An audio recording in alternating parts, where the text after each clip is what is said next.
Então, boa noite.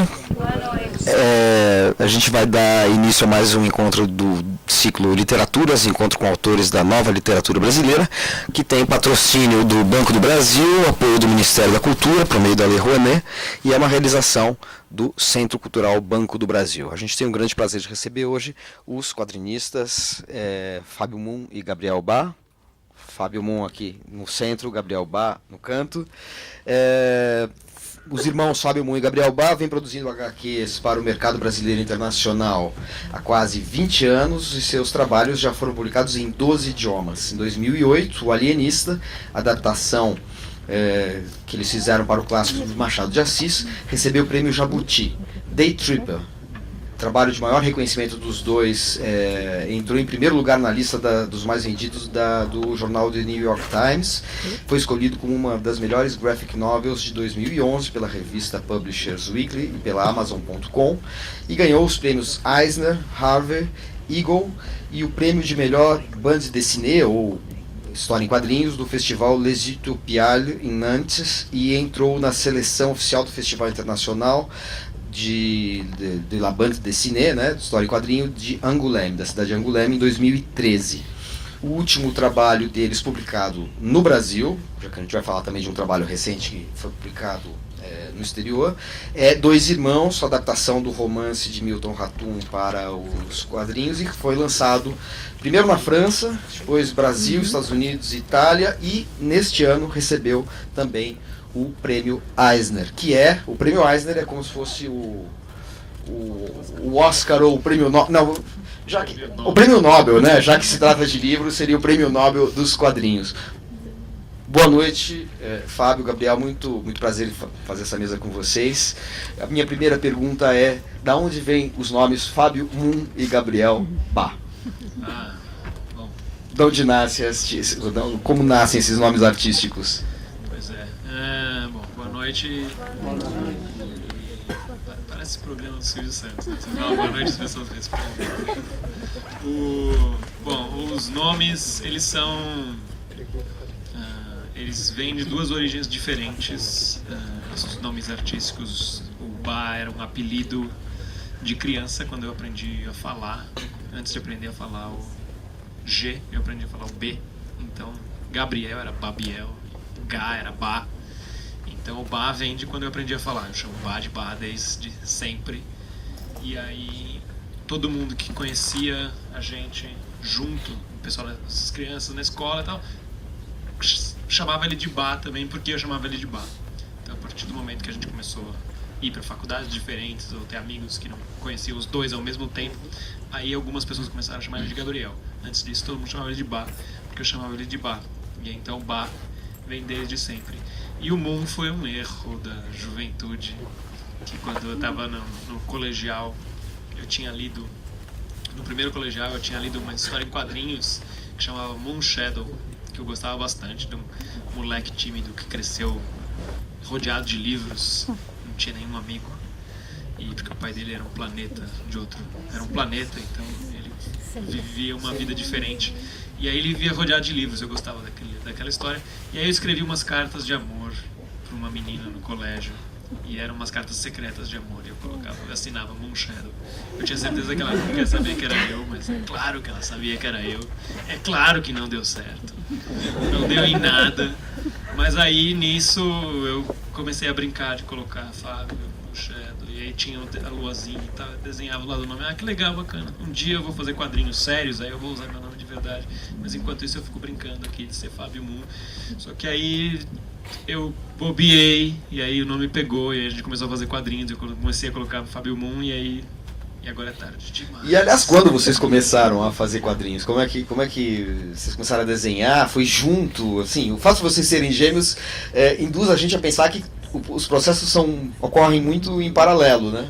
Aliás, eu aproveito para dizer que vocês escolham aí entre vocês, que eu não vou ser eu a interferir na parceria de vocês, determinar quem vai responder as minhas perguntas. Vocês decidem aí que a harmonia entre vocês, a dinâmica, vocês conhecem melhor do que eu. Como é que vocês começaram a desenhar? Foi junto? Como é que nasceu a ideia?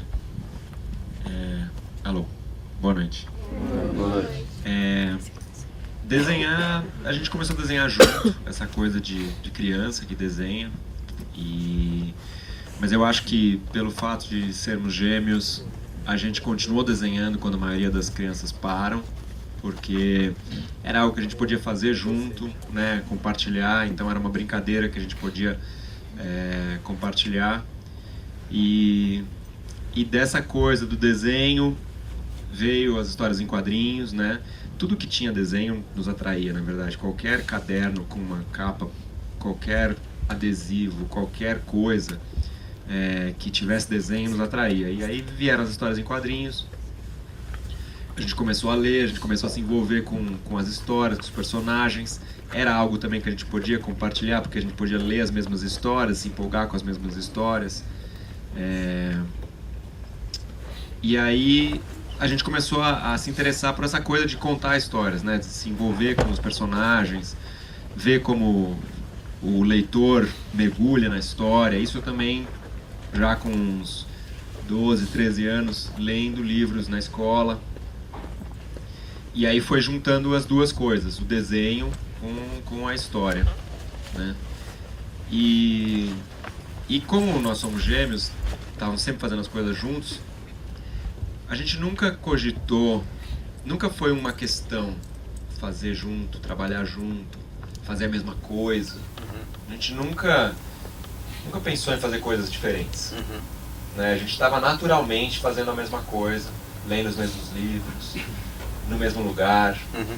Né? A gente dormiu no mesmo quarto até os 24 anos. Então, é muito a mesma vida o tempo todo, né? Então, fazer história em quadrinho junto, não necessariamente era fazer as mesmas histórias, os dois, desenhar a mesma coisa, os dois, mas era os dois do mesmo lugar, produzindo quadrinhos. Né? Então, desde os primeiros fanzines no colegial, era uma revista onde tinha umas histórias dele, umas histórias minhas. Uma primeira história que eu acho que ele escreveu e eu desenhei. Aí depois fanzines na faculdade também, tinha umas histórias dele, umas histórias minhas. Já era o 10 Pãezinhos? Não, a gente fez um outro fanzine antes do 10 Pãezinhos na faculdade. Logo que a gente entrou, a faculdade foi o grande momento que a gente seguiu caminhos quase diferentes, porque ele foi para a FAAP e eu fui para a ECA. Então, mas os dois foram fazer artes plásticas. Foi o momento que a gente se separou mais, mas isso foi bom, que ampliou o leque de pessoas que a gente conhecia também. Dois cursos de artes plásticas que eram semelhantes, mas diferentes. E no primeiro ano a gente conheceu umas pessoas na FAAP que gostavam de quadrinhos e a gente fez um fanzine. E aí cada um tinha uma história, eram 5 pessoas, cada um tinha a sua história. E eram histórias que eram reflexos do que a gente lia na época e o que a gente gostava. Então era muita cópia de super-herói, e a minha era meio de ficção científica, a do Fábio era de fantasia, meio duendes e coisa assim. Então era o que a gente estava lendo na época, a gente gostava. Ainda era muito um trabalho de fã, meio sem pensar. Eu leio isso, eu gosto disso, eu vou fazer isso. Né? Então, mas foi o primeiro fanzine que a gente teve, com 5 pessoas diferentes, com mais 3 na verdade, e que durou 3 edições. Mas era isso, a gente estava junto, participando da mesma revista, fazendo histórias juntos, né? Mesmo que cada um estivesse fazendo sua história. Inicialmente vocês tinham traços diferentes ou os traços eram semelhantes? Enfim, para quem vê o trabalho de vocês, a gente não sabe nem como é o processo, né? Assim, aliás, eu acho que vocês têm uma imagem aqui do ateliê de como vocês trabalham. Como é que é o processo? Vocês fazem tanto o roteiro quanto o desenho juntos? Houve no início uma divisão? Como é que nasceu o processo de trabalhar juntos? Bom, o nosso processo de trabalhar, eu acho que se a gente fizesse quadrinhos nos Estados Unidos, por exemplo, a gente ia ter um processo mais dividido do que ele é hoje. Mas como a gente nasceu no Brasil, e os gibis a gente estava lendo no Brasil na época e meio da adolescência, começo da adolescência, onde a gente decidiu fazer quadrinhos, os quadrinhos nacionais que a gente estava lendo e alguns gringos, eram quadrinhos onde uma pessoa faz tudo. Então a gente meio que achou que esse era o modelo de fazer quadrinhos. Então as histórias do Laerte no Piratas do Tietê eram histórias onde ele escrevia, desenhava, e fazia arte final e fazia tudo. E as do Angeli também, as do Glauco também. Mas de vez em quando tinha lá umas histórias onde os três dividiam as páginas e desenhavam cada um pedaço. Mas na maioria, cada um fazia tudo. Então, eu acho que por causa disso a gente teve essa impressão de que o cara que faz quadrinhos faz tudo. Então eu vou aprender a escrever, vou aprender a desenhar, eu vou fazer arte final, vou passar caneta em cima, sei lá o que, fazer tudo. E então a gente não dividia funções.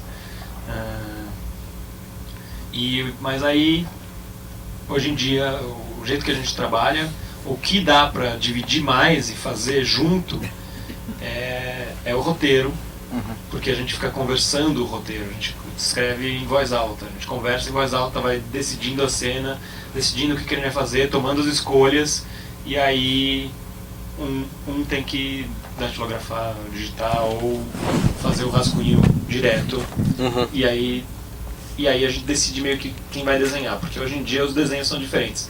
No começo eu acho que a gente não tinha nenhuma preocupação com o desenho. A gente começou a fazer quadrinhos não para a gente. Eu vendo. Hoje em dia tem uma nova geração de quadrinistas que surgiram, tipo o João Montanari, que faz charge na Folha. Então uma molecada que surgiu com uns 13 anos, agora eles estão com uns 20 e poucos. E dos meus 13 aos 20, meu desenho era péssimo. Eu acho que a minha preocupação com o desenho era mínima. Era assim, o desenho é aquilo que eu gosto de fazer e que eu estou tentando contar uma história com o desenho. Então eu não tinha muita preocupação em desenvolver um estilo, de ter um bom desenho. E antes disso, meu desenho era o que quer que seja que ele estivesse desenhando, eu copiava. Era muito mais, vou fazer com ele. E o desenho dele começou a se desenvolver muito mais rápido do que o meu. Pelo menos ele copia muito menos eu do que eu copiei ele. Mas eu acho que a nossa ênfase do desenho sempre foi, o desenho é aquilo que conta a história. Então, durante muito tempo, o nosso desenho mesclava com o tipo de história que a gente queria contar. E aí, só na faculdade, que eu acho que foi um reflexo da faculdade também, reflexo da faculdade de artes, de fazer você pensar no seu próprio trabalho, pensar por que você está fazendo as coisas de tal jeito e o que isso quer dizer. Talvez isso tenha ajudado a gente tentar buscar uma maturidade no desenho. E aí o desenho começou a ter uma cara maior. E a gente colocou isso no fanzine e aí começou a ter a cara que começou a ter. Antes não tinha muita cara, antes era desenho porque a gente gosta de desenhar. Então era muito, muito intuitivo isso aí. Como chamava esse fanzine inicial que você falou, Gabriel? Ele chamava Ícones. Mas o que, enfim, se tornou mais conhecido são os 10 Pãezinhos. De onde vem o nome 10 Pãezinhos? O 10 Pãezinhos, ele... Inicialmente a gente teve a brilhante ideia, bem chavão, que como todas as primeiras ideias são bem chavão, que ele ia chamar To Be or Not To Be. Só que To Be como 2B, de lápis 2B. Péssimo. E aí, na época a gente foi conversar com o Laerte para convidar o Laerte a fazer uma página no nosso fanzine. Nosso fanzine tinha 4 páginas, mas a gente ia fazer toda semana. E a gente foi convidar o Laerte para fazer uma página. A gente tinha conhecido ele porque o ano anterior a gente trabalhou na Bienal com a mulher dele na época. Começou a frequentar a casa dele, então a gente foi lá e foi convidar ele, porque ele só estava fazendo tira, e a gente falava, pô, Laerte, você não quer fazer uma página de quadrinhos? E ele topou, e a gente mostrou o que a gente tinha, uma ideia de capa e o título do fanzine. E ele falou, esse título em inglês, esse trocadilhozinho fraco, não tem nada a ver, é muito ruim. E aí ele contou na época a história de uma revista de quadrinhos espanhola que chamava Eu Víbora. Só que eu não lembro a história. Mas tinha um porquê dela chamar Eu Víbora. E o resumo disso aí era, vocês precisam de um título que tenha a ver com o seu fanzine, com as suas histórias, com o que vocês querem.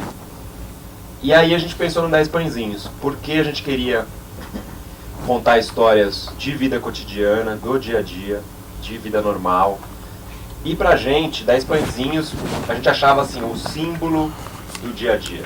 Era acordar, ir na padaria, comprar 10 pãezinhos, tomar café. E a gente achava que, nossa, todo mundo vai se identificar com isso. Todo mundo, eu acho, que faz isso. Não é todo mundo que faz isso. E muita gente olha para esse título e não sabe o que significa. Mas pra gente fazia sentido e aí ficou. Ele tem uma estranheza inicial aí, mas era pelo tipo de história que a gente queria contar, para criar também esse hábito de leitura de quadrinhos que a gente vendia o fanzine na faculdade. Essa coisa de sair toda semana era para criar o hábito nos meus amigos da faculdade, de esperar o fanzine toda semana, um novo capítulo da historinha. Que época é isso, mais ou menos? Isso era 97.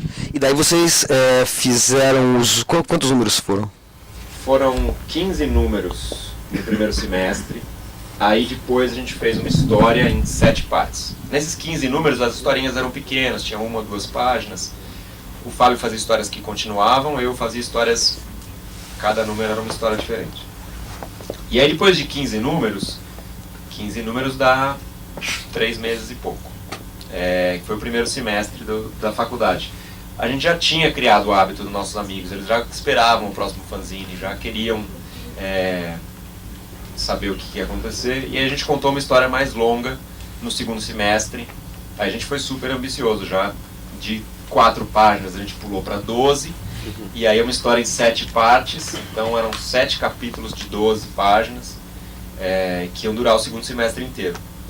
E que foi o Girassol e a Lua. O Girassol e a Lua, posteriormente, foi publicado pela Via Letra, foi o nosso primeiro livro de quadrinhos, a história completa, assim. Cadê o... Vamos inverter o negócio aqui para as imagens do negocinho? Pode pegar o ESC, ESC. e vai no mouse na imagem. Dá na mostra ali. Na setinha. Fui na setinha. Aí. Agora vai lá em cima. Ou no... Ctrl L. No visualizar. Bom, ajuda a visualizar quando a gente tem os exemplinhos, porque a gente tem esses exemplinhos. Então, ó, esses eram os nossos fanzines. Esses foram todos os 10 pãezinhos fanzines que a gente fez.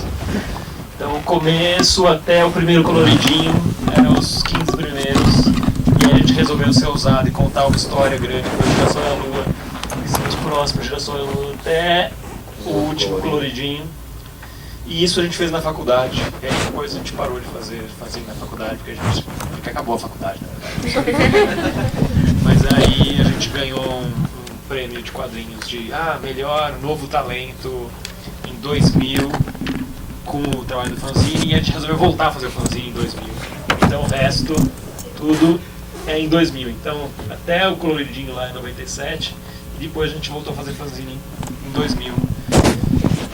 E fez mais esses outros todos aqui. E a partir desse daqui é o segundo livro dos 10 pãezinhos, que é de novo uma história que continua. Quantos livros foram publicados a partir do 10 pãezinhos? A partir dos 10 pãezinhos. A partir dos 10 A partir dos 10 pãezinhos pãezinhos foram foram esses daí.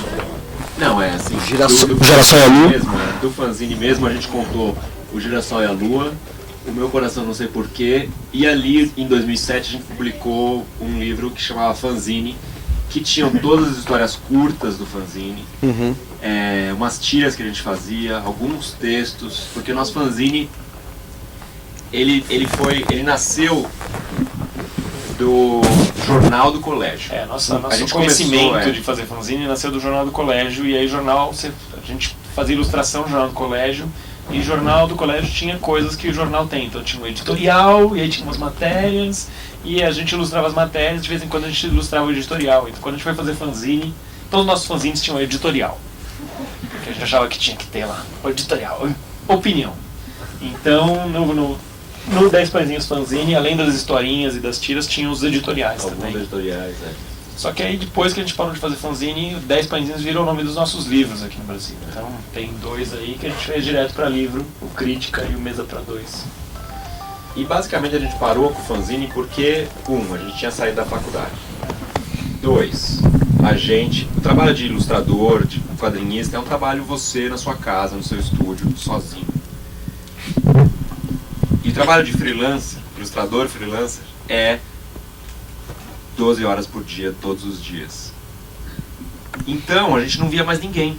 A gente não saía de casa. Então, a gente não conseguia vender o fanzine. A gente não tinha um espaço para vender o fanzine. E aí, não tinha mais sentido continuar com ele. E aí, a partir de 2001, a gente começou a produzir histórias mais curtas para tentar fazer um livro, uma antologia com histórias curtas, que foi o Crítica. Foi isso. A gente participou de umas outras antologias nacionais, mas aí depois começou a produzir histórias para publicar um livro só nosso. Por que Crítica chama Crítica? Qual é o teor crítico do Crítica?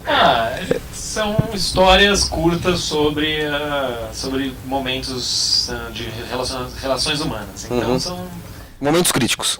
não são momentos críticos, mas é assim, a relação humana vista pelo nosso ponto de vista crítico. Então, era a gente dando opinião sobre coisas. Então, a gente dando opinião sobre... Tem lá que é a nossa opinião sobre uma vernissagem, sobre artes plásticas, tem sobre como é conhecer pessoas à noite, tem sobre amizade.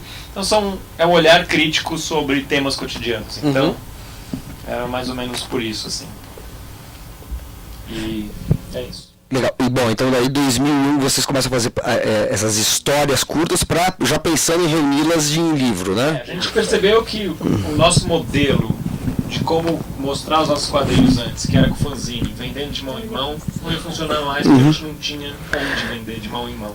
Então a gente mudou a estratégia pensando no que estava virando o quadrinho nacional, que era as editoras que estavam voltando a publicar quadrinhos, estavam publicando quadrinhos para irem para as livrarias e para as lojas especializadas. Então a gente começou a produzir pensando em livros. A gente tem que fazer um livro, então uma historinha de 4 páginas não dá um livro, vou ter que fazer várias historinhas até ter o suficiente para fazer uma antologia, ou vou fazer uma história grande. E então a gente mudou a estratégia.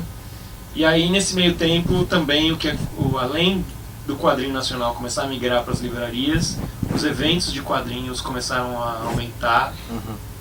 E aí para eventos de quadrinhos é uma concentração de gente. Então os eventos começaram a motivar que as pessoas produzissem coisas pro evento.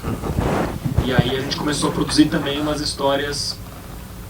Essa lista de baixo aqui são revistas independentes que elas tinham eventos em mente. Assim, então a gente ganhou um prêmio, a gente produziu um gibi, em vez de esperar juntar 3 histórias, faz uma historinha, lança no evento, porque vai ter lá todo um público que gosta de quadrinhos. Você pode encontrar o seu público, né? Você pode descobrir quem gosta de quadrinhos lá direto. E aí isso faz parte do que um monte de gente acabou fazendo aqui no Brasil, que é se autopublicar, porque ganha uma agilidade. Se eu tenho a história pronta, ou se eu me planejo em um mês, eu desenho, no mês seguinte eu já estou no evento com uma revista pronta na mão. E aí você tinha essa agilidade com uma cara que hoje em dia todo quadrinista independente consegue usar a mesma gráfica que a editora e sai com a mesma cara, né? Então... Aproveitando essa cronologia que vocês mesmos trouxeram aqui, esse 2007 o que é exatamente? 2007, essa é uma revista que chama 5, é uma antologia que a gente fez. Que é o Rafael... Que tem o Rafael Grampá, eu estou tentando ler daqui, mas acho que não tem muita definição daqui. A Becky Clunan, que é uma artista americana, o Vasilis Lolos, que é um artista grego, e o Bá. Então era uma antologia que era basicamente eu, o Bá e 3 outros artistas que a gente era amigo e que gostava do trabalho mútuo. Foi o primeiro trabalho que vocês fizeram em diálogo com artistas internacionais? Assim, independente foi. Não. A gente fez do Holland, né? A gente fez do Holland. Holland foi uma minissérie que depois foi compilada num livrão, que era basicamente uma adaptação literária, só que não foi a gente que escreveu. A gente conheceu um cara que queria adaptar a canção do Roland para quadrinhos. E isso foi na mesma época que a gente estava criando 10 Pãezinhos. Então a gente achava que ia ser super legal, porque a gente gostava de RPG, história de fantasia medieval, blá blá. E foi desenhar isso. E demorou 2 anos para terminar, porque nossa primeira experiência trabalhando com outra pessoa demorou muito tempo pra gente aprender que é uma dinâmica completamente diferente do que só trabalhar entre a gente. E aí a ideia era arranjar uma editora que publicasse o Holland em inglês, mas a gente não arranjou uma editora, mas aí o Holland ganhou um concurso lá, que era um concurso de quadrinhos independentes, ganhou uma grana com esse concurso e a gente publicou independente, o escritor virou uma editora independente e publicou sozinho. Então foi a nossa primeira experiência independente. Publicou onde? Em que país? Nos Estados Unidos? Tá? Uhum. Depois a gente arranjou uma editora que veio para publicar a versão em português e traduziu e publicou. Tá. Daí vocês fizeram essa revista e o Picho ou Pixo, eu perguntei pra vocês como é que falava, que daí é com a Becky Cloonan e o Vassilis Lolos. Isso. Vassilis Lolos. Ela não é italiana? Não, ela não é italiana. Todo mundo berra aquela Que aparece em todas as referências. Ela nasceu na Itália e ela é italiana. E ele é grego. Ele é grego mesmo, mas ela é americana, mas o pai dela estava numa estação militar, sei lá. O pai dela estava na Itália quando ela nasceu. A família dela estava na Itália quando ela nasceu, mas aí ela é americana. Mas todo mundo acha que ela é italiana. E aí é uma história, né? É uma história só, né? Porque no primeiro, no 5, cada um gostava do trabalho dos outros e a gente resolveu fazer uma historinha, uma revista junta, só porque a gente adorava o trabalho um do outro, mas eram pequenas historinhas que tinham coisas em comum para ter algum tipo de ligação no 5. Então, cada um escrevia uma história sobre o outro, como se fosse verdade, mas que era mentira. Assim. Então, não inventava uma história real sobre o outro. Então, a Becky fez uma história que eu e o Byron os personagens, o Bá desenhou uma história sobre a Becky, eu desenhei uma história sobre o Vassilis escreveu sobre o Grampá. E aí o Grampá já estava fazendo o mesmo delivery e aí ele acabou só fazendo as capas de cada capítulo. Só que no Picho a gente resolveu ser mais ousado, porque o 5 a gente gostou muito e a gente resolveu fazer uma história só. E aí o Picho é uma história de terror que se passa numa casa mal assombrada. A gente dividiu essa casa tem vários moradores, cada autor ficava responsável por um dos moradores. E aí a gente ia interligando a narrativa dependendo. Então nesse caso vocês trabalharam separadamente? Sim. Porque são 5 personagens, né? É isso? Cada um trabalhou numa parte e aí a gente ficava trocando e-mails e coisas assim pra ter certeza que tudo ia fazer sentido com uma história só, mas cada um desenhava a sua parte, cada um desenhava o seu apartamento. Dessa cara. Quer dizer, então a partir daí, tirando, quer dizer, tem o Holland, mas aí vocês enveredam por uma narrativa mais longa, que é é a primeira vez que aparece uma narrativa mais longa, né? O uniforme ou não. Bom, O Holland também, mas é uma adaptação, né? O Picho, narrativa longa mesmo foi essa, porque depois vocês vão passar pra... Vocês têm 2 narrativas bem longas, que são Alienista. Bom, tem 3, né? Eu tenho 2 irmãos também.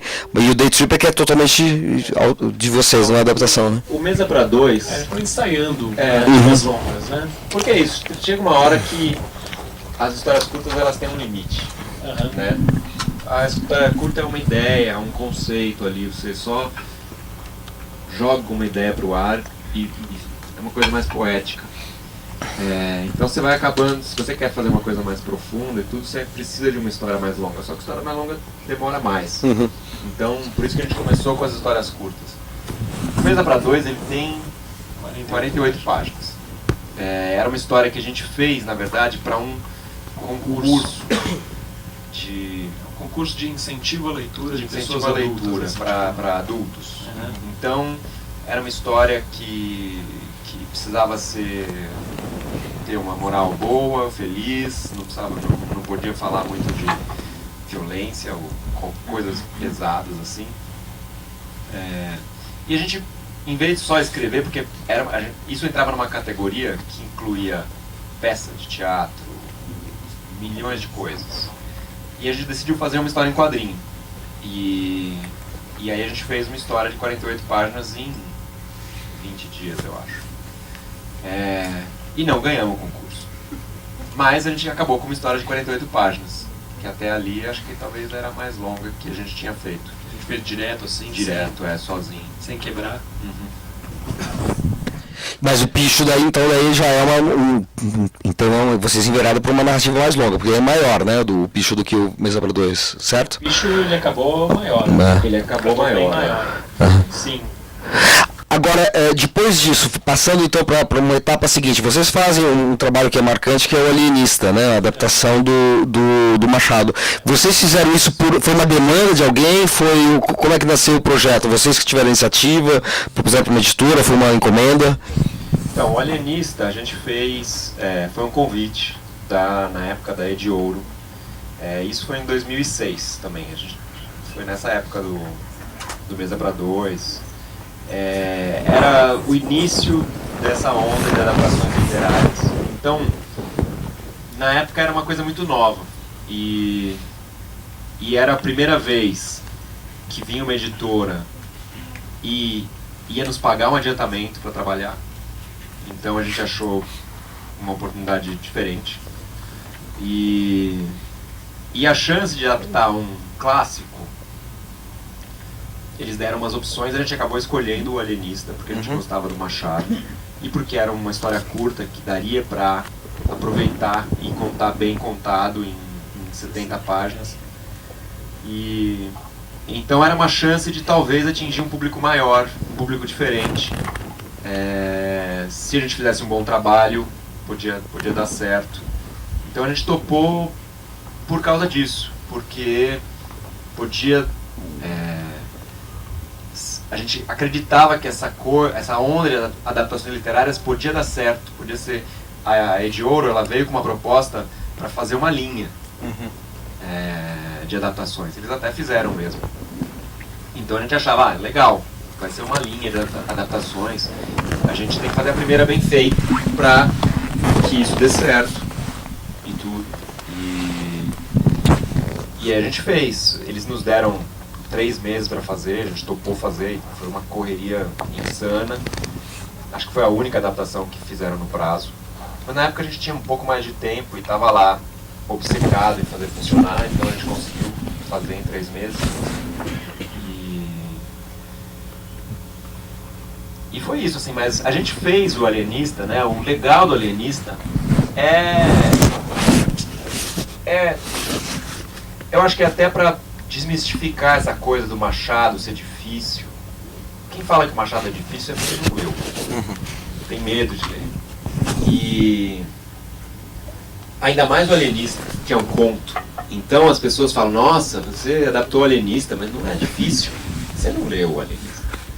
Né? Então era um conto curto, o texto é super inteligente e acessível e atual, super legal. E tem essas coisas, né? Tem esse jogo com a linguagem, né? Tipo, a gente escolheu essas imagens porque, né, elas mostram alguns dos textos, dos trechos, que fazem a gente gostar de língua portuguesa, fazem gostar de contar histórias. Né? Então esse aqui que é a loucura, objeto dos meus estudos, era até agora uma ilha perdida no oceano da razão. Começo a suspeitar que é um continente. É demais, né? E aí você poder fazer isso, escolher um quadrinho e depois fazer um outro quadrinho para dar foco para essa frase, né? Para dar mais atenção para essa frase, é o que a gente gosta dos quadrinhos, é jogar com a linguagem nesse sentido. E a história tinha muito potencial para isso, ainda mais porque era curta, então a gente podia usar todo o espaço possível, fazer cenas grandes, transformar o Alienista num épico.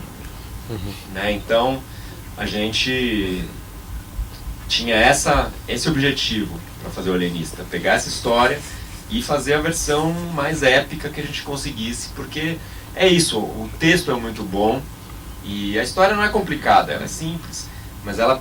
Né, ela podia ganhar essa proporção mais épica, né? Aqui outra frase, né? Supondo o espírito humano uma vasta concha, o meu fim, Sr. Soares, é ver se posso extrair a pérola, que é a razão, né? Então, são esse tipo de texto que nos motivou a fazer o Alienista. E... Como é que vocês criam, como é que é o processo para criar, por exemplo, a figura do Simão Bacamarte, né? Como é que vocês criam a personagem, assim? Como é que é a elaboração, assim, como é que nasce? No caso do Alienista foi muito mais fácil. No caso do Alienista, o Machado mesmo, ele não fica descrevendo os personagens. O único personagem que ele descreveu um pouquinho no Alienista é a mulher do Simão do Bacamarte, que era a Dona Evarista, que ele falou que era feia e que enfatizou, ela não tem nenhuma boa qualidade visual, ela vai dar bons filhos. Era a única descrição. Então a gente ficou pensando nela, mas o resto era assim, inventar para o que a gente queria enfatizar da personalidade de cada um. E aí o Simão Bacamarte, ele, que nem todos os 30 Simão Bacamartes, que é todo Simão Bacamarte que as pessoas fazem, ele é meio uma versão do Machado de Assis, de alguma maneira.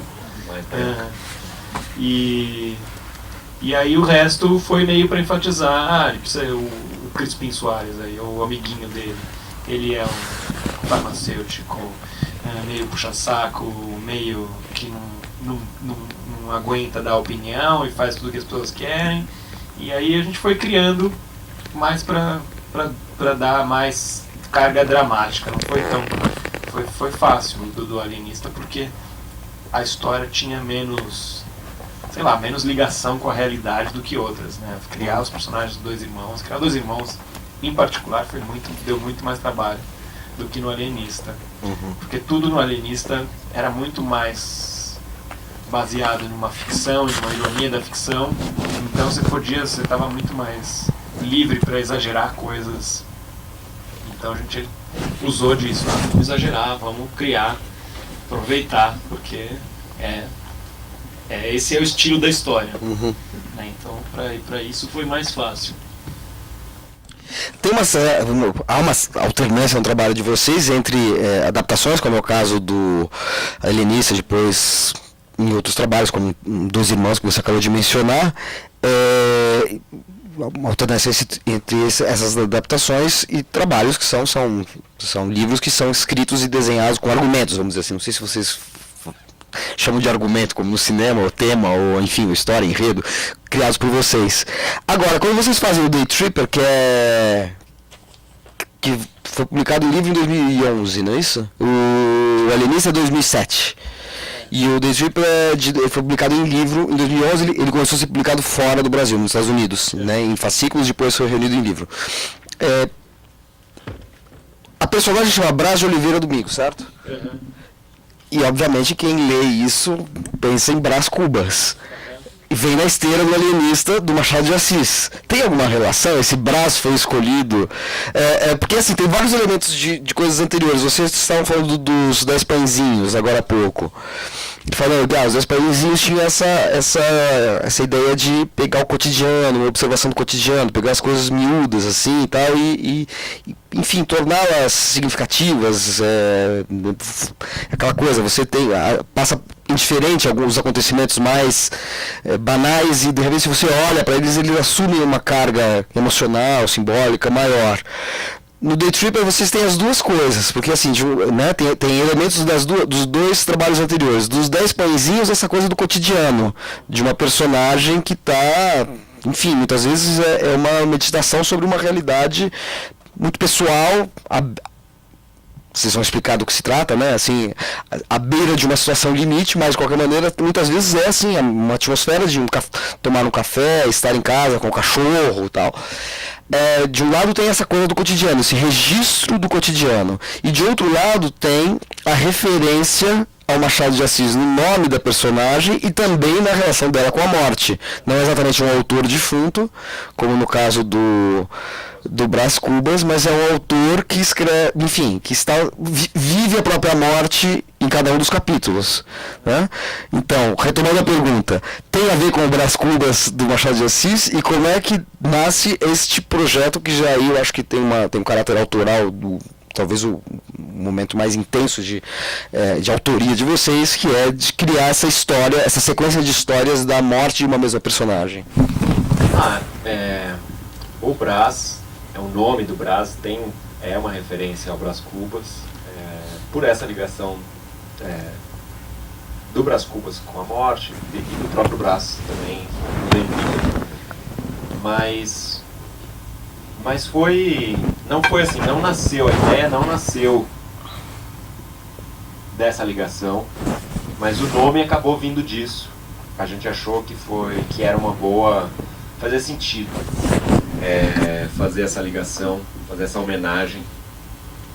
Ou seja, a ideia do que acontece com a personagem não vem do Machado de Assis, mas posteriormente vocês deram o nome, fizeram uma menção ao Brás Cubas. Isso, porque ele não tinha nome no início. Uhum.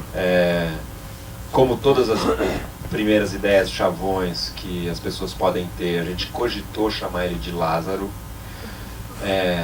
Graças a Deus a gente não chamou.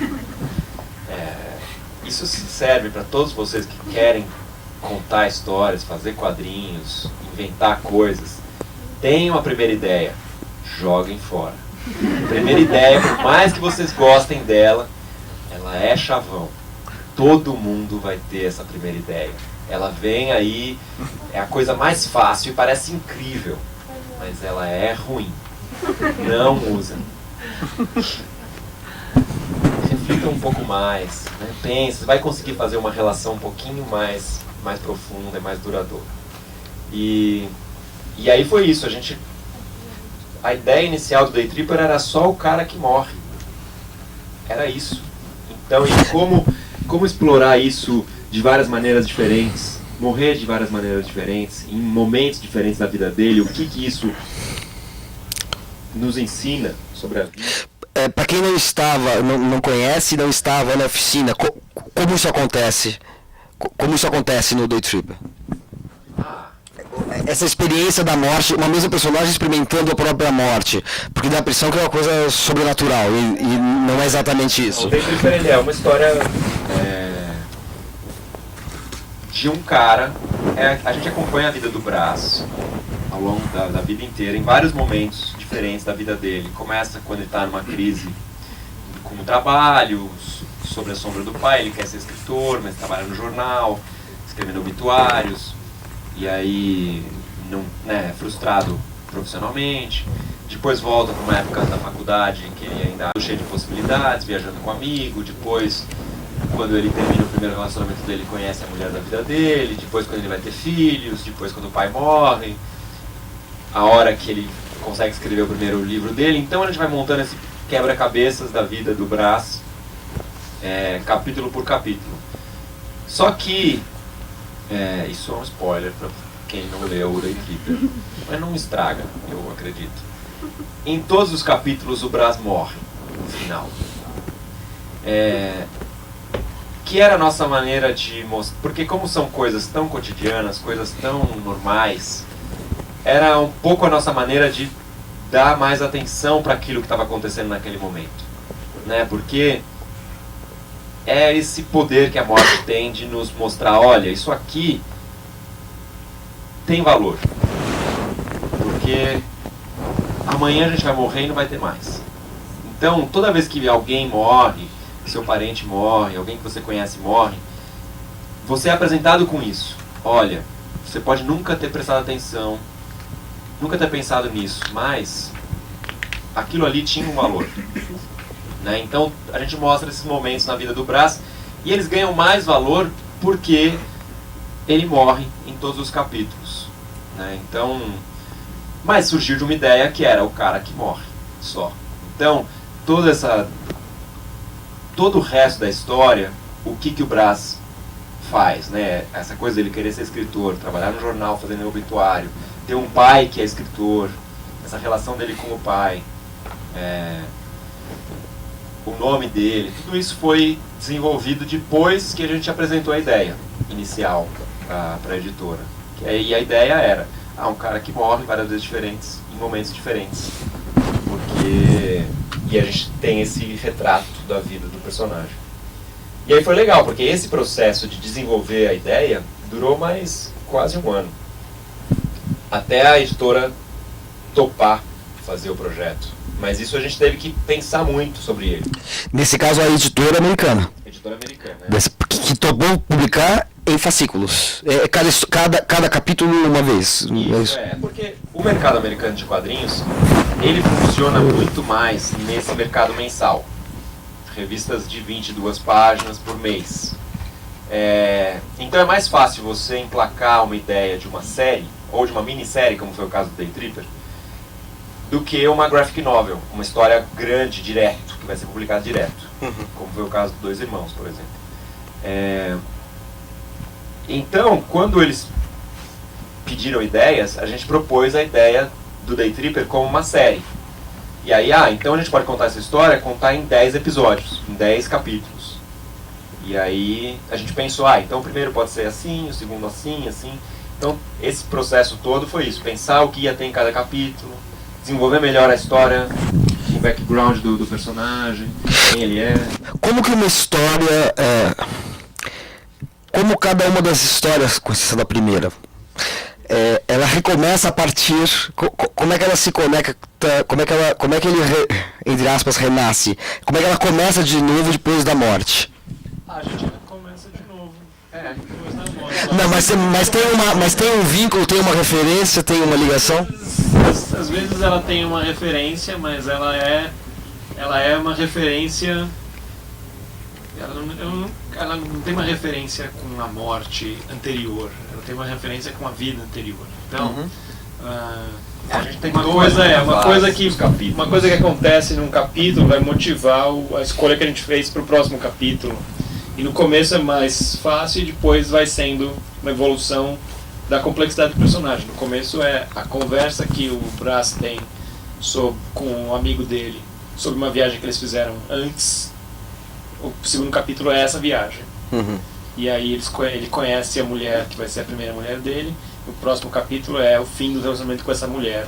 Então os primeiros capítulos são mais fáceis e o resto vai ficando mais... Mas os leitores entenderam essa dinâmica.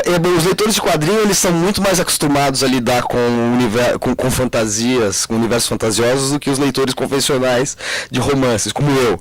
Eu sempre que pego enfim, vocês fizeram um trabalho com o Neil Gaiman, as primeiras vezes que eu vi trabalhos do Neil Gaiman, eu falei, meu Deus do céu, o que é isso? Eu não estou entendendo bolufas. Quem não tem, enfim... Para mim, quadrinho, até eu crescer, era Asterix, Tintin. De repente, eu comecei a ver umas coisas completamente diferentes. Assim, é um processo de adaptação e aprendizado de um código e de uma lógica interna diferente. Então, assim, para mim, o Day Tripper tem... eu fico imaginando, porque eu só vi a edição brasileira, que está toda junta. Agora, como é que foi a recepção de quem viu mensalmente, da sequência? Você escuta, mas aquela personagem... O mês passado tinha morrido. A gente pensou no Day Tripper sabendo que ele ia sair primeiro em série. Então, é por isso que o segundo capítulo volta no tempo. As pessoas acharem, tá bom, ele morreu mesmo. A gente volta e vê o que aconteceu antes, quando ele era jovem e tal. E ele morre afogado e a gente não vê ele morrendo afogado. Então, as pessoas falam, será que ele morreu afogado mesmo? Então, os primeiros capítulos eles tinham que tentar manter essa dúvida do leitor, porque o leitor fica em dúvida, pensando para quem fosse ter que esperar um mês para o próximo capítulo. E aí no terceiro ele morre mesmo, e as pessoas veem mesmo, ele morreu de novo. No terceiro ele morre atropelado. Começa a mostrar isso, aí no quarto ele morre de novo. Aí acho que as pessoas, depois de 4 meses, já começam a saber como ele vai morrer, o que ele vai fazer depois, o que vai acontecer depois. Mas esse exercício de pensar como manter o leitor se perguntando e interessado foi parte do processo inicial, porque a gente sabia que ia funcionar assim, mas muito mais gente viu o livro pronto do que acompanhou o livro. Quando ele entra na lista do New York Times, como livro já. Tá. Como livro. E aí o nosso desafio, sabendo que ele ia sair em série, era fazer com que cada capítulo fosse minimamente autocontido. Então, se você entrou numa loja e chegou lá e viu lá Day Tripper número 5, você pode pegar o Day Tripper número 5 e ler, e tinha que ser uma boa história, né? Só que à medida que você vai juntando cada capítulo, ele vai criando um significado maior, né? Não é que um capítulo depende do outro. E não é que você precisa começar do primeiro e ir no segundo. Então, porque você podia descobrir a série de qualquer lugar.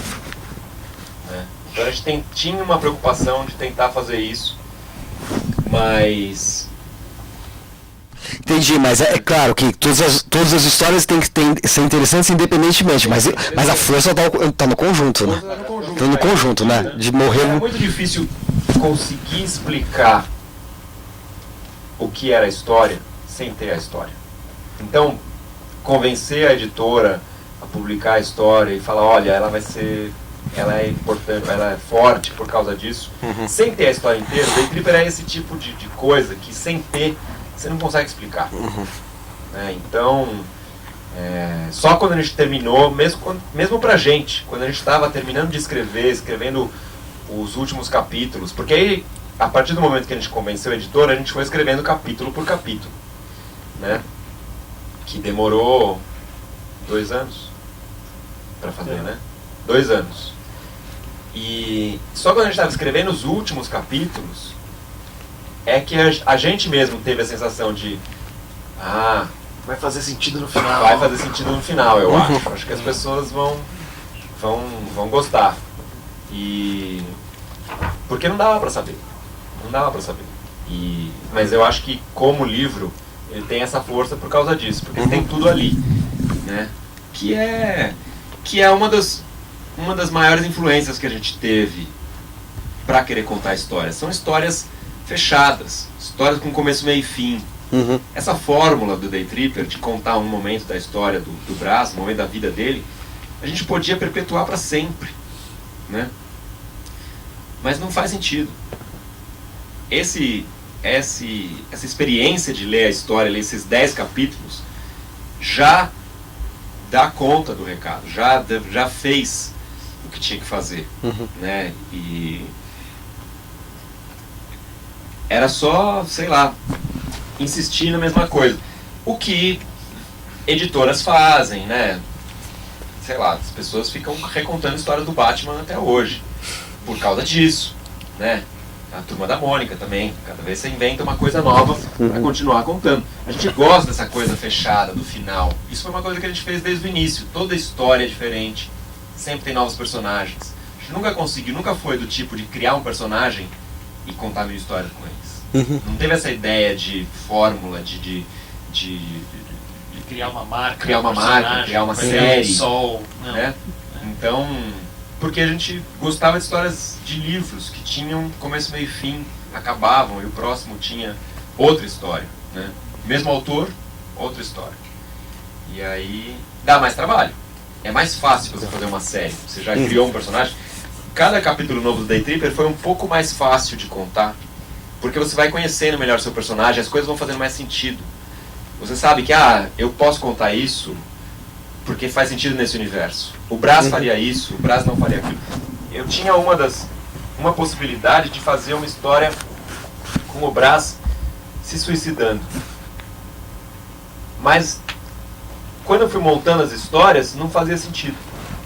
Era muito, sei lá, muito pesado, muito outro lado do ser humano que não combinava com o Brás. E aí eu desencanei. Porque isso é uma coisa que você vai descobrindo à medida que você vai construindo. Vocês tiveram divergência sobre o caráter do Brás, assim, a percepção foi comum, assim. Porque é engraçado isso você falar, porque é um aprofundamento de uma personagem, como talvez vocês não tenham tido anteriormente no trabalho de vocês, imagino que não tem, com essa intensidade pelo menos. Vocês começaram a conhecer uma personagem, conviver com ela, testar as possibilidades, os limites dela, o que ela poderia fazer ou não. Em algum momento vocês divergiram? Por exemplo, na sua opinião, ele não poderia se suicidar. Você também achava isso? Ou é uma coisa que vocês discutiram? Como é que foi esse processo? Eu acho que assim, a gente jogava umas ideias e às vezes elas naturalmente não encaixavam, né? Essa eu acho que eu nem sei se eu falei com o Fábio, mas teve um outro capítulo que é um capítulo que o Brás não aparece. Então a gente só mostra o que acontece com as pessoas à volta dele, que é a mulher dele e o filho dele. E nesse momento a gente não sabia muito bem o porquê que ele não ia aparecer. E eu cheguei a pensar que eles podiam ter brigado.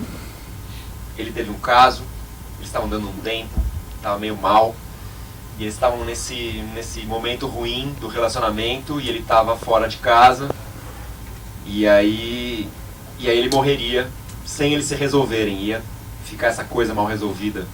Que era interessante, mas a gente não concordou.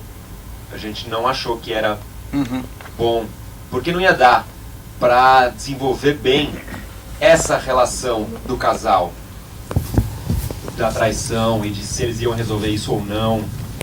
E aí ele só acabou viajando, ele estava viajando, promovendo um livro. E aí ele acaba morrendo longe. Então foi só essa ausência na sua vida e não um momento de crise nem nada.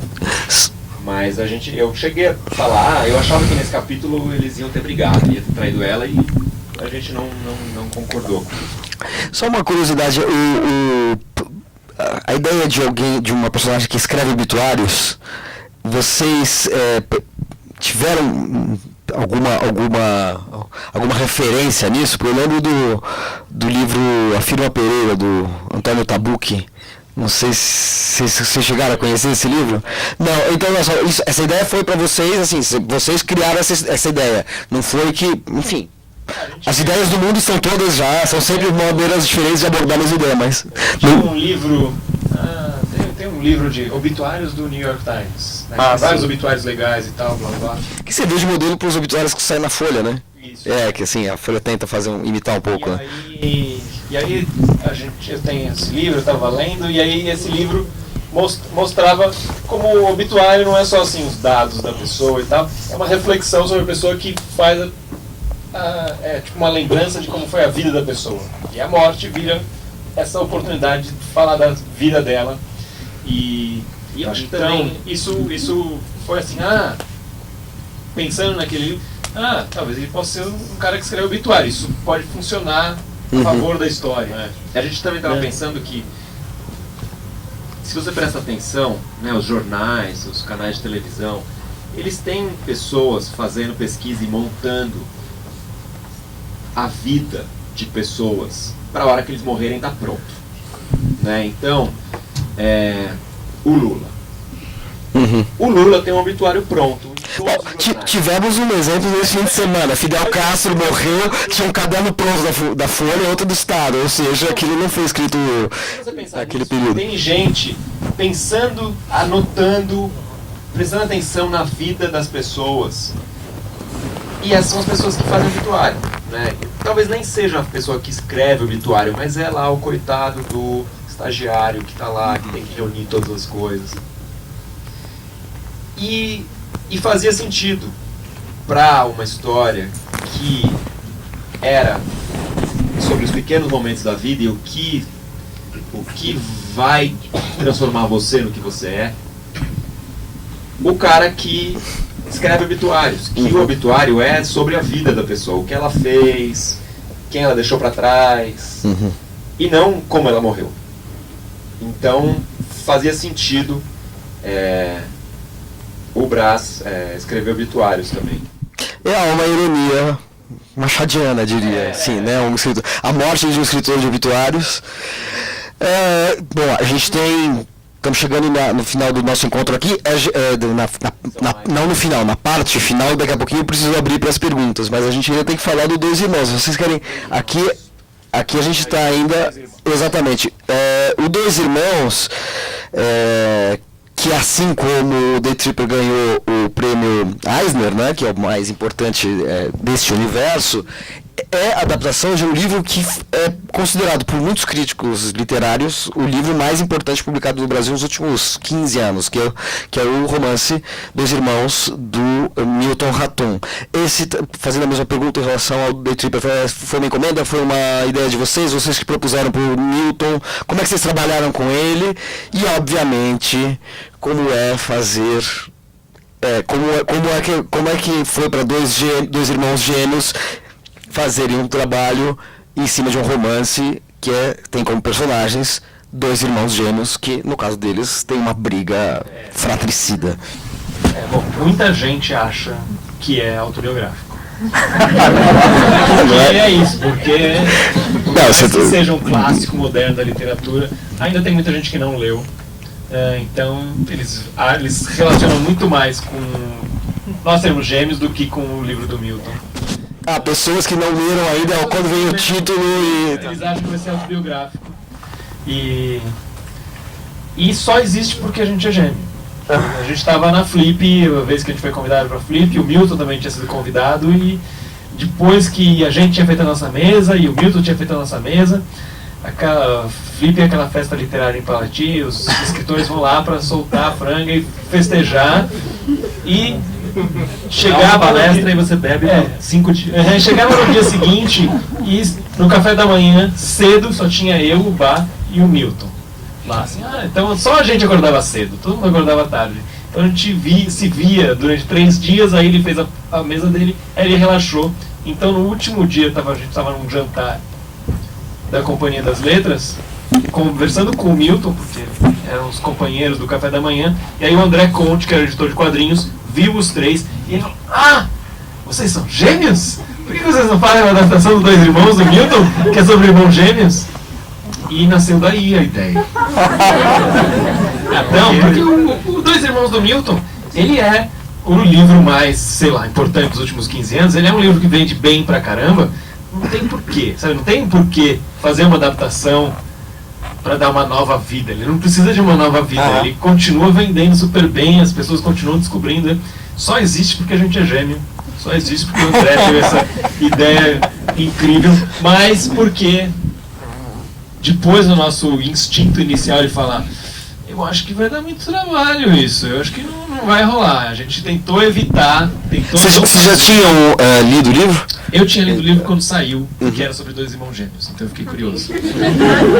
Então eu sabia que era muito trabalho, não sabia como ia ser o esquema, mas eu sabia que ia demorar, que ia ser trabalhoso, que esse fluxo de pensamento, que é o estilo de narrativa do Milton, ia dar muito trabalho de fazer funcionar em quadrinhos. Então a minha tendência era: eu acho que não vai dar, muito difícil, não sei se vai ficar legal. Mas ao mesmo tempo, todas essas dificuldades, elas viraram os desafios de: nossa, se isso funcionar em quadrinhos vai ficar tão legal. E aí, só que a gente tinha acabado de fazer o Day Tripper, estava fazendo o Day Tripper ainda, quando surgiu o convite. E então a gente primeiro focou em terminar o Day Tripper e depois focou no Bá ler, enquanto eu relia, para ver se o Bá ia gostar. Os dois tinham, tudo que a gente faz juntos, os 2 têm que gostar pra gente aguentar fazer, principalmente quem vai desenhar. Então, como eu desenhei o Day Tripper, a gente sabia que a próxima coisa o Bá ia desenhar. Então quem tinha que gostar mesmo e encarar o desafio era o Bá.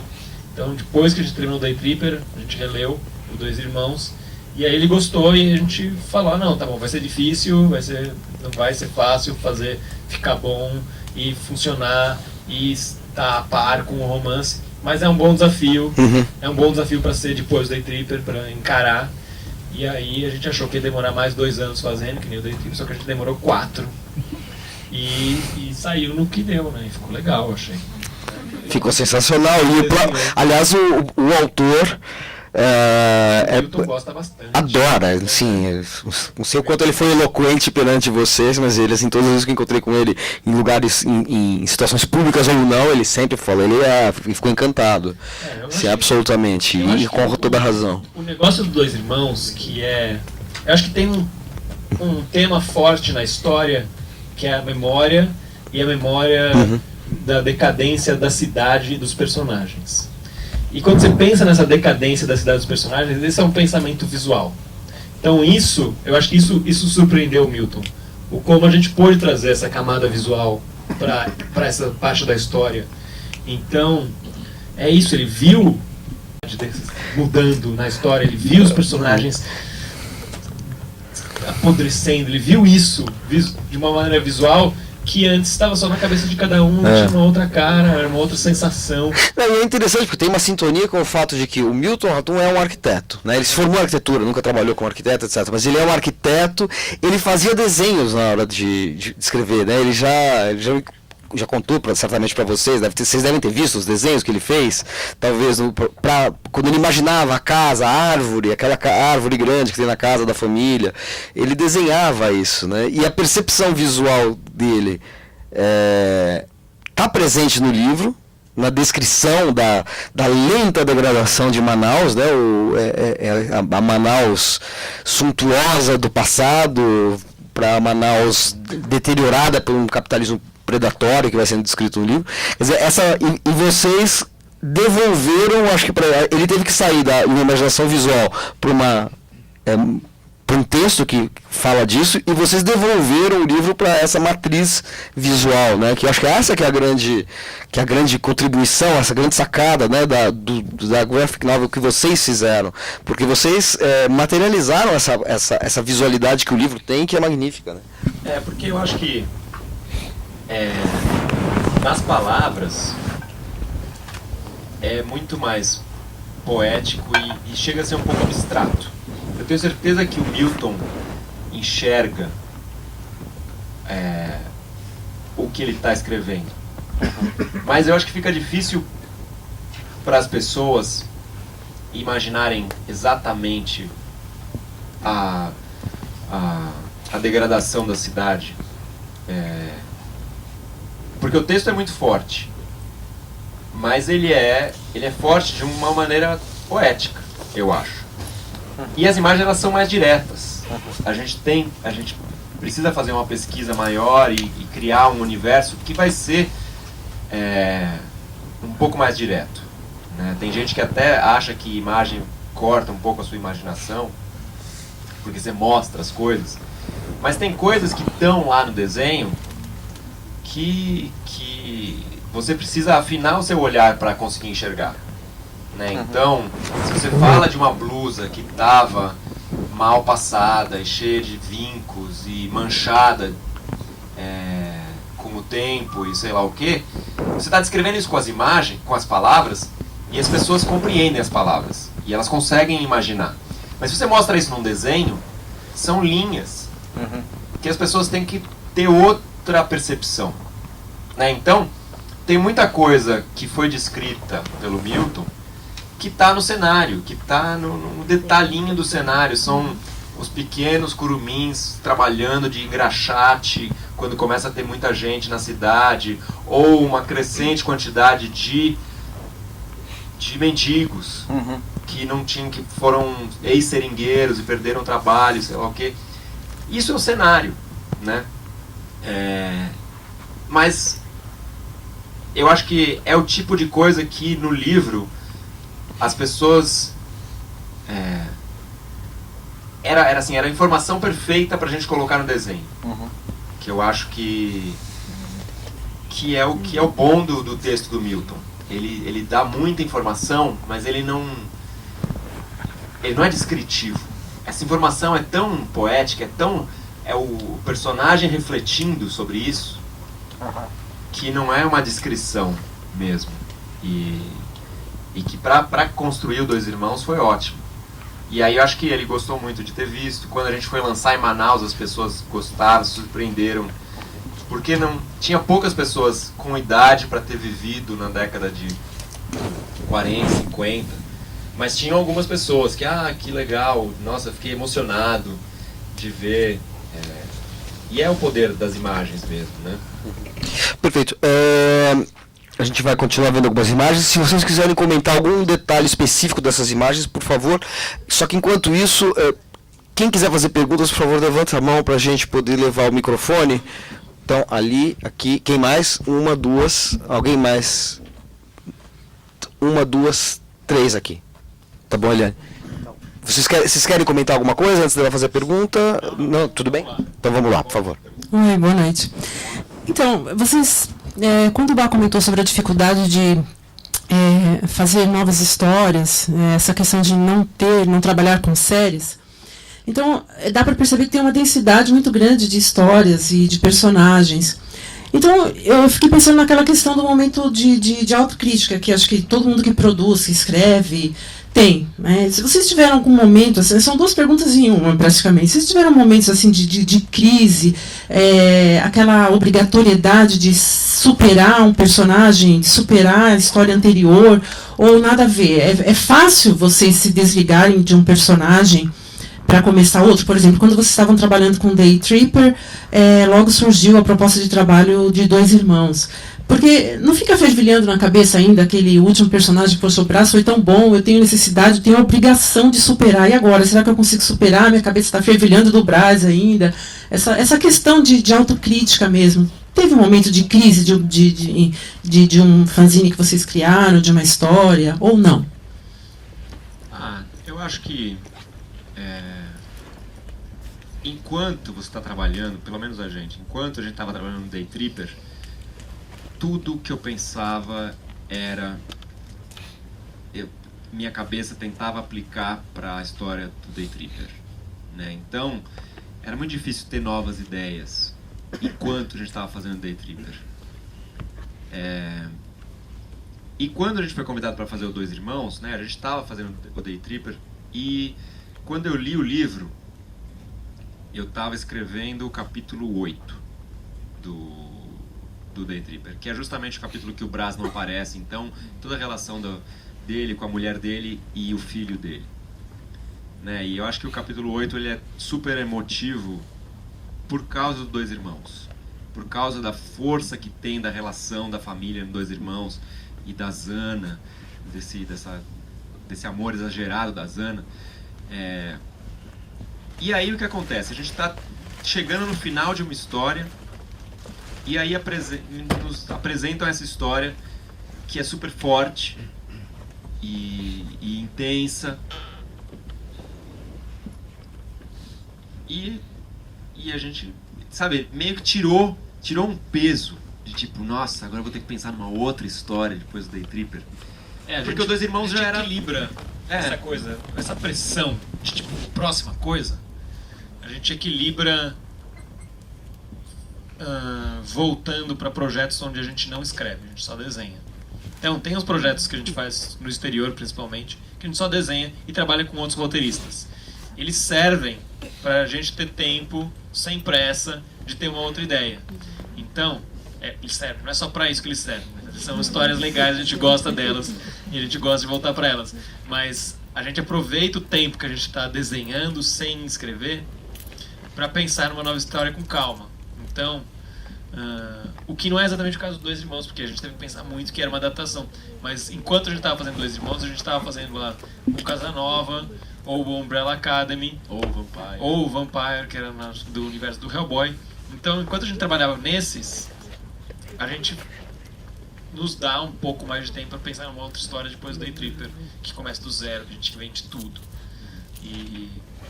Mas é o único mecanismo que a gente conseguiu colocar em funcionamento para não ficar nervoso, tipo, e agora, qual vai ser a próxima história? Eu escrevo e eu desenho, então eu vou desenhar uma coisa com outra pessoa, enquanto isso eu tenho tempo para pensar e me mantenho produzindo e não começo a ficar sentindo só o ócio e tal, e a pressão. Sim. Obrigada.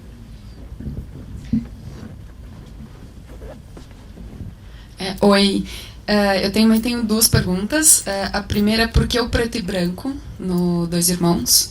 E a segunda foi uma coisa que eu fiquei pensando, que o Manuel comentou, veio Alienista, aí veio a referência ao Brás Cubas, e o Dois Irmãos tem muito do Esaú e Jacó, que também é Machado de Assis. Muito bem observado, né?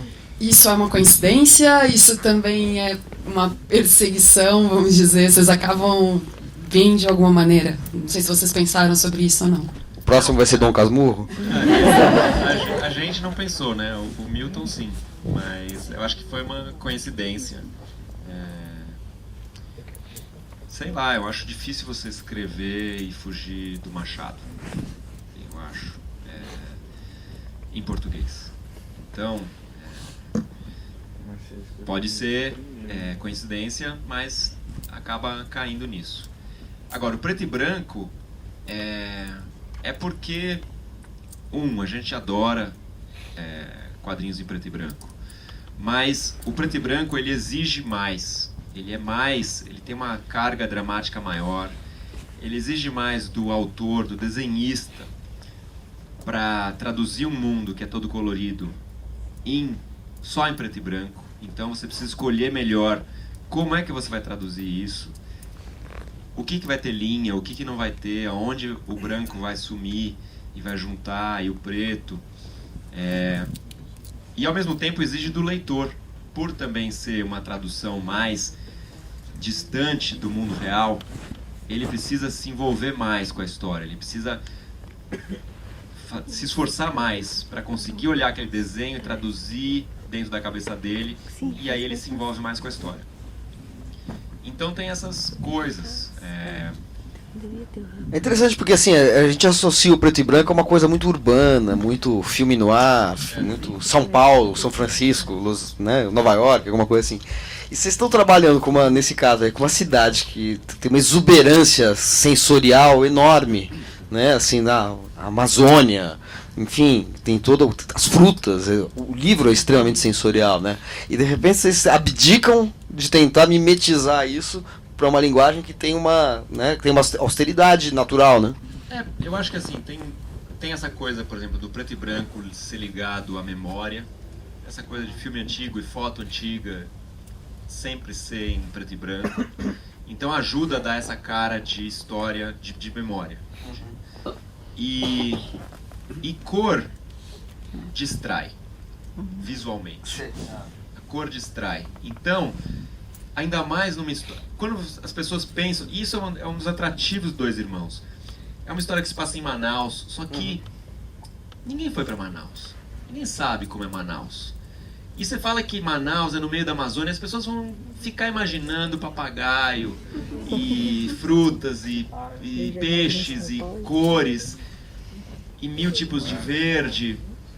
A propósito, vocês foram para Manaus para fazer? A gente foi. Porque não dá, eu acho que não dá para fazer os Dois Irmãos sem ir para Manaus. Desse jeito sem ir para Manaus. Pra você entender a história. Do Alienista. O Alienista a gente inventou Itajaí, né? Mas Manaus precisava ser Manaus. Então, é isso, cor distrai. E é isso. Por exemplo, você anda aqui pelo centro e cada prédio tem uma cor diferente, tudo meio desgastado e tingido pelo tempo e tudo. Mas você vê aí uma plaquinha que diga lá, por exemplo, uma plaquinha amarela do CCBB. Ela vai chamar atenção no meio de um monte de prédio de mármore ou de pedra, do chão, de cascalho. Então, a cor distrai. É legal, as pessoas gostam, vende mais. Quadrinho colorido vende mais. É mais comercial. Mas distrai. Então a gente fez uma escolha para ser uma coisa mais intensa. Tem mais imagens do Dois Irmãos, além dessas que vocês já mostraram? Só pra gente ir passando. Porto. E sim, a gente daqui a pouquinho, só para finalizar, se der tempo, a gente vai falar disso, porque daí é um retorno à história curta, daí talvez mais curta do que nunca, né? Que é o quase nada que vocês faziam na Folha de São Paulo, fizeram por 8 anos, até recentemente, né? Mas antes, a sua pergunta, por favor. Boa noite, eu sou o Gabriel. Queria dizer que é um privilégio estar aqui vendo vocês nesse debate, e vocês são referência para muita gente que está aqui, eu tenho certeza. Aqui no Brasil é muito difícil a gente trabalhar com o que a gente gosta aqui, qualquer trabalho com profissão criativa. E eu queria saber de vocês se teve algum momento na carreira de vocês que vocês quiseram desistir, ou se alguém disse não para vocês, algum momento que teve alguma crise, e como vocês fizeram para superar. Bom, o que a gente tem que pensar é que todo trabalho é difícil. O difícil talvez seja a gente encarar o que se você faz uma coisa que você ama, talvez seja difícil conseguir encarar aquilo como trabalho. Mas todo trabalho é difícil. E fazer quadrinhos, fazer artes plásticas, ser ator, ser escritor, é tão difícil quanto ser médico, quanto ser advogado. Você vai ter que ultrapassar uma rotina, às vezes você vai demorar para encontrar um mercado. A gente ficou fazendo 10 anos quadrinhos de graça, sem ganhar dinheiro com quadrinhos. A gente teve que arranjar outros jeitos de ganhar dinheiro, para que dinheiro não fosse um problema para a nossa vontade de fazer quadrinhos. Um dia, por acaso, deu certo, né? A gente estava preparado para passar a vida inteira fazendo quadrinhos, mesmo se não desse dinheiro, porque a gente queria fazer quadrinhos. Então, eu acho que a gente sabia... O importante é você meio que saber o que você quer, saber o que você gosta, porque isso vai facilitar você tomar essas escolhas de como eu faço para isso acontecer. Né? O que você quer? Você quer ganhar dinheiro com quadrinhos? Não, eu quero fazer história em quadrinhos. Eu quero contar histórias e quero que as pessoas leiam. Então eu me foquei nisso. Então eu preciso desenvolver minhas histórias, preciso contar as histórias, produzir, ter elas prontas para chegar na mão das pessoas. Só que eu preciso viver também, então eu preciso fazer alguma coisa para que eu consiga viver enquanto eu faço as histórias e trabalho 12, 14 horas por dia. E aí a gente foi, durante 10 anos a gente tinha trabalhos paralelos, e aí uma das razões que a gente foi por produzir no mercado exterior é porque existe um mercado maior, onde talvez você possa viver de quadrinhos do mercado exterior. Então a gente focou nisso também por causa disso, para tentar juntar as duas coisas. Mas, sei lá, eu acho que a gente sempre levou muito a sério essa coisa de fazer quadrinhos e percebeu que o mercado não...